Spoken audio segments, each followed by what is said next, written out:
Bonjour, voici l'essentiel du chapitre numéro 5 qui s'intitule De la structure à la polarité d'une entité chimique dans le programme de spécialité en première. Nous allons commencer par une nouvelle représentation des espèces chimiques microscopiques qui est le schéma de Lewis. Alors ce schéma permet en fait de représenter la structure électronique de l'ensemble de l'espèce chimique. La structure électronique dépend des électrons de valence, c'est-à-dire de la dernière couche. Donc, dans le cas d'un atome, on va représenter les électrons par un point, s'ils sont tout seuls, on dit qu'ils sont célibataires, ou bien par un tiret, qui est en fait l'association de deux électrons, s'ils forment donc un doublet. Donc voici les quatre exemples les plus fréquents, les quatre atomes que vous allez rencontrer donc le plus souvent. L'hydrogène, pour petit rappel, on peut aussi vous demander de déterminer cette structure à partir de la structure électronique justement de l'élément. Z égale 1, un seul électron, c'est un électron qui est forcément périphérique avec une structure 1s1. Donc cet électron célibataire, eh bien, on va le représenter par un point à côté de l'atome d'hydrogène. Pour ce qui est du carbone, Z égale 6. Donc la structure électronique du carbone, c'est 1s2, 2s2, 2p2. Et donc ce qui compte, c'est les électrons de la dernière couche, donc de la couche numéro 2, 2s2, 2p2, ce qui veut dire 4 électrons en tout sur cette deuxième couche. Et ces 4 électrons, eh bien, ils vont rester célibataires et se positionner autour de l'atome de carbone, comme on le voit ici. L'atome d'azote, il est suivant, Z égale 7 dans la classification derrière le carbone, et donc l'électron supplémentaire fait qu'il va y avoir 5 électrons sur la couche externe, et ces 5 électrons ne vont pas former 5 électrons célibataires. À partir du quatrième, au-delà du quatrième, eh bien, les électrons vont se regrouper deux par deux pour former un doublet. Donc les 5 électrons, on les retrouve avec un doublet et 3 électrons célibataires. Et enfin, l'atome d'oxygène, Z égale 8, donc 1s2, 2s2, 2p4, ce qui fait sur la couche 2, 2 plus 4, 6 électrons. 6 électrons, ça fait donc 2 célibataires et 2 doublets. Une fois qu'on a compris pour les atomes, ça devient relativement simple quand on arrive aux molécules, puisque les molécules sont des assemblages d'atomes. Et bien pour le schéma de Lewis de la molécule, on va assembler les schémas de Lewis des atomes, avec des doublets qui vont être la conséquence de la réunion de deux électrons célibataires qui viennent de deux atomes différents. Et donc ces deux électrons célibataires qui se réunissent vont former un doublet qui relie deux atomes entre eux. On va donc appeler ça les doublets liants. Et les doublets non liants qu'on voit qui ne servent pas à relier, qui sont déjà parfois présents sur les atomes, eh bien ces doublets, on va les appeler non liants. Donc dans le cas de la molécule d'eau, qui est l'assemblage de 3 atomes, un atome d'oxygène et 2 atomes d'hydrogène, eh bien on voit que ce doublet qui est ici, qui sert à relier l'oxygène et l'hydrogène, provient en fait de la mise en commun de cet électron qui est là, avec l'un des deux électrons célibataires de l'oxygène. Donc ces deux électrons s'assemblent, forment un doublet liant, de la même il y a une deuxième liaison OH, et on retrouve bien les deux doublets non liants qui étaient déjà présents sur l'atome d'oxygène. Donc là, on peut constater que cet assemblage permet la stabilisation de l'ensemble des atomes de la molécule, puisque, je vous le rappelle, pour qu'un élément, un atome soit stable, il faut que sa configuration électronique ressemble à celle du gaz rare le plus proche. Dans le cas de l'hydrogène, le gaz rare le plus proche, c'est l'hélium qui est juste à côté, 2 électrons. Eh bien, on voit que grâce à cette mise en commun de 2 électrons, à proximité de l'atome d'hydrogène, il y a un doublet 2 électrons, et donc la structure électronique de l'hydrogène ressemble un peu à celle de l'hélium. Quant à l'oxygène, lui, au départ, il possède 6 électrons. Le gaz rare le plus proche, c'est le néon, qui est deux rangs derrière. Il faut 8 électrons donc, pour que la structure électronique ressemble à celle du néon, et donc là on constate que ces 8 électrons vont être constitués en fait de 4 doublets. Au départ, donc il y a déjà 2 doublets non liants et 2 électrons célibataires, mais grâce à cette mise en commun avec 2 atomes d'hydrogène, eh bien autour de l'atome d'oxygène, il y a 4 doublets. Donc cette mise en commun permet la stabilisation de l'ensemble des atomes de la molécule. Pour les ions polyatomiques, Eh bien, donc des ions ont la particularité d'être chargés positivement ou négativement. Donc comment ça marche? Voici deux exemples. Donc l'ion hydroxyde HO-. Donc HO-, ça veut dire que c'est un ion qui a été formé à partir d'un atome d'oxygène, d'un atome d'hydrogène et qui en plus a récupéré une charge moins. Et en fait, la charge moins, c'est un électron. Eh bien, regardez, qu'est-ce qu'on va avoir là? L'oxygène va s'associer une fois avec un hydrogène, donc ici vous retrouvez le doublé liant qui permet donc de créer ce lien entre oxygène et hydrogène, et d'autre part, eh bien on voit cette charge moins sur l'atome d'oxygène. Pour quelle raison?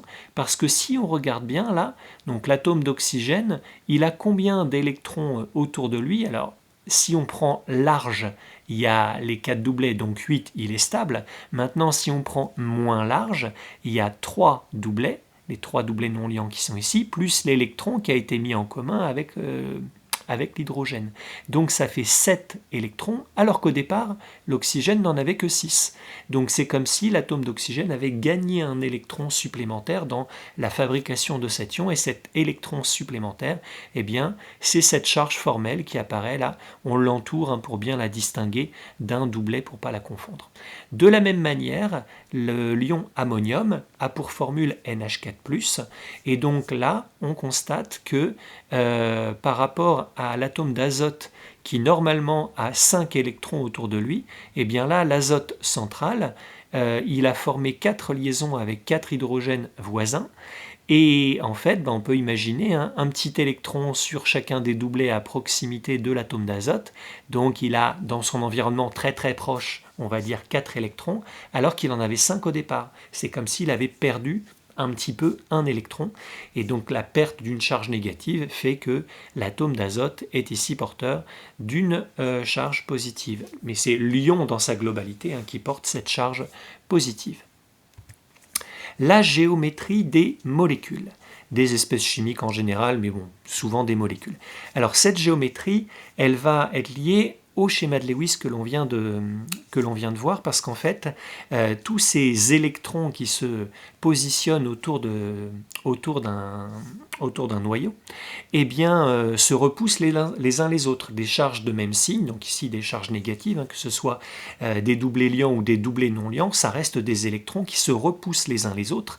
Et donc la géométrie de l'ensemble va correspondre à la répulsion minimale de tous ces doublets.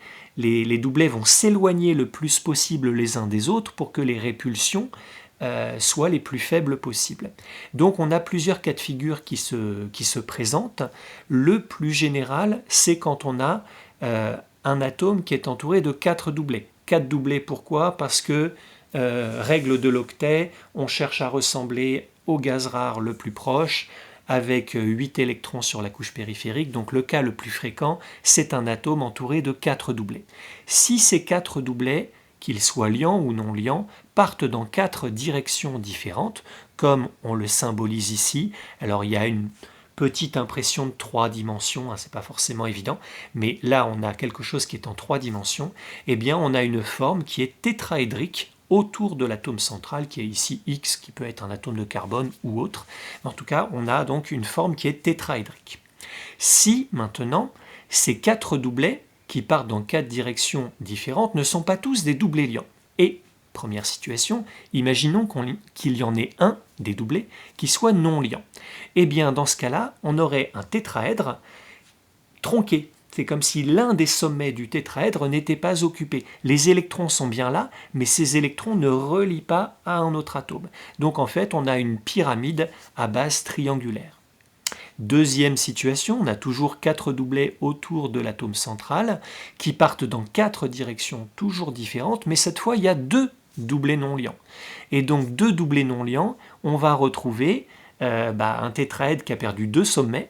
Donc vous imaginez, là le tétraèdre de base, il n'y a plus que ces 2 directions-là qui sont occupées, les 2 sommets-là sont inoccupés, et on retrouve en fait une molécule qui est coudée. Maintenant, on a toujours 4 doublets, mais qui ne vont plus partir dans 4 directions différentes, mais dans 3 directions. Comment c'est possible? Eh bien en fait, avec la présence de liaisons multiples. Il est possible que 2 doublets liants soient associés vers le même atome. Et donc dans ce cas-là, on a bien toujours 4 doublets, mais seulement 3 directions. Eh bien, on aura une géométrie qui sera triangulaire. On dit aussi trigonale plane. Plane parce que les 4 atomes, l'atome central et ses 3 voisins, sont dans un même plan. Enfin, dernière situation que vous risquez de rencontrer cette année, toujours 4 doublets, mais qui vont partir seulement dans 2 directions. Donc là encore, avec des liaisons multiples, soit 2 doubles liaisons, une de chaque côté, ou bien une triple et une simple. Il n'y a que 3 atomes considérés, l'atome central et ses 2 voisins, et là on a forcément une géométrie qui est linéaire, toujours pour avoir une répulsion qui soit minimale avec donc un positionnement le plus éloigné possible des atomes les uns par rapport aux autres. Dernier point, nous allons voir comment cette géométrie maintenant, que l'on a obtenue grâce au schéma de Lewis, nous permet d'expliquer pourquoi une molécule est polaire ou bien n'est pas polaire. Tout ceci vient d'une notion, d'une grandeur qui s'appelle l'électronégativité. L'électronégativité, c'est la capacité d'un atome à attirer les électrons vers lui. Et ça encore, ça dépend de sa position dans la classification des éléments. Est-ce qu'il est très très proche du gaz noble le plus proche? Est-ce qu'il est très proche en lui manquant des électrons ou au contraire très proche avec un électron en trop? Tout ça va jouer sur la capacité de l'atome à attirer les électrons et donc il y a une grandeur qui s'appelle l'électronégativité qui s'exprime par un nombre qui n'a pas d'unité, qui permet de comparer donc la force, entre guillemets, des atomes pour attirer les électrons les uns par rapport aux autres. Prenons un exemple fréquent, les 2 atomes oxygène et hydrogène, qui sont reliés ici donc par la liaison OH. Eh bien, vu la position de l'oxygène, par rapport à l'hydrogène, il se trouve que l'oxygène est plus électronégatif que l'hydrogène. Ça, c'est pas à savoir, hein. Vous aurez des données chiffrées qui vous permettront de faire la comparaison. Donc la valeur de l'électronégativité de l'oxygène est plus forte que celle de l'hydrogène, ce qui veut dire que le doublet liant qui est ici, formé de 2 électrons, eh bien ces 2 électrons vont être statistiquement plus proches de l'oxygène que de l'hydrogène. On pourrait les représenter comme ceci, les 2 petits électrons, en moyenne plus proches de l'oxygène que de l'hydrogène, parce que l'oxygène attire plus les électrons. Et comme les électrons sont chargés négativement, eh bien, on a un ensemble qui est un peu déséquilibré, avec une petite charge négative du côté de l'oxygène, puisque les électrons sont chargés négativement, donc il y a un excès de charge moins du côté de l'oxygène, une charge électrique, je vous rappelle que c'est une note Q, donc là on a moins Q, et puis par opposition, puisque l'ensemble reste globalement neutre, eh bien il y a une petite charge partielle, plus Q, au niveau de l'atome d'hydrogène. Donc voilà l'origine de la polarisation d'une liaison. Maintenant, dans une molécule, il y a plusieurs liaisons. Il va donc falloir étudier chacune des liaisons de la molécule et s'il y a plusieurs charges plus, plusieurs charges moins, identifier où se situent les centres de gravité des charges positives qu'on va noter G+, et le centre de gravité des charges négatives qu'on va appeler G-. Prenons le cas classique de la molécule d'eau. Il y a donc 2 liaisons OH dans cette molécule d'eau. On vient d'étudier le cas de la liaison OH. On a donc sur cette liaison OH ici une charge plus sur l'atome d'hydrogène, une charge moins sur l'atome d'oxygène, et même chose pour l'autre liaison OH, ce qui fait qu'on a une charge plus ici et une deuxième charge moins sur l'atome d'oxygène. On voit que chacun des 3 atomes est porteur d'une petite charge, positive ou négative. Maintenant, identifions où est le centre de gravité G+, et G-. Donc pour G+, c'est pas très compliqué, il y a 2 charges positives tout à fait identiques, où se situe G+, pile au milieu des 2 atomes d'hydrogène. Quant à G-, c'est encore plus simple, puisqu'il n'y a qu'un seul atome qui porte une charge négative, où se situe le centre de gravité, au niveau de l'atome d'oxygène. On voit donc que ces 2 centres de gravité G+ et G- ne sont pas au même endroit, ils sont distincts l'un de l'autre, et donc globalement, la molécule d'eau comporte un pôle plus et un pôle moins. On dit que c'est une molécule polaire. À l'opposé, Prenons une autre molécule classique, le dioxyde de carbone. Le carbone et l'oxygène n'ont pas la même électronégativité, l'oxygène l'emporte, et donc comme avec l'hydrogène, c'est l'oxygène qui va porter une charge négative et le carbone qui va apporter une charge positive. Comme il y a deux liaisons CO, alors ce sont des liaisons doubles, on pourrait dire que ça multiplie le phénomène par deux, mais bon, peu importe, hein. Alors le Q qui est ici, le moins Q, n'a pas la même valeur que le Q qui est ici, hein. Ça dépend de la différence d'électronégativité des atomes spécifiques à la liaison. Mais peu importe, là je m'intéresse uniquement à la comparaison des charges positives et négatives sans m'intéresser à leur valeur numérique. Et donc là, j'ai encore trois atomes, chacun portant charge positive ou négative. Donc on cherche où est G+, où est G-. Un seul atome chargé positivement, donc G+, il est au niveau de l'atome de carbone. Et il y a deux atomes portant une charge négative. Mais comme la molécule est linéaire, on est dans cette situation-là, comme la molécule est linéaire, eh bien le centre de gravité G- est au milieu de ces deux atomes d'oxygène, c'est-à-dire pile au niveau de l'atome de carbone. G+ et G- sont donc situés exactement au même endroit, donc il n'y a pas de pôle plus, il n'y a pas de pôle moins, on dit que la molécule est apolaire. Donc vous voyez que pour expliquer la polarité, on a besoin de connaître la géométrie, parce que là, ce qui fait que la molécule d'eau est polaire, la molécule de dioxyde de carbone n'est pas polaire, c'est juste lié à la forme. Là c'est linéaire, là c'est coudé, et c'est ça qui est à l'origine de la polarité. Et bien sûr, il faut tenir compte des doublés non liants, donc besoin de savoir dessiner un schéma de Lewis.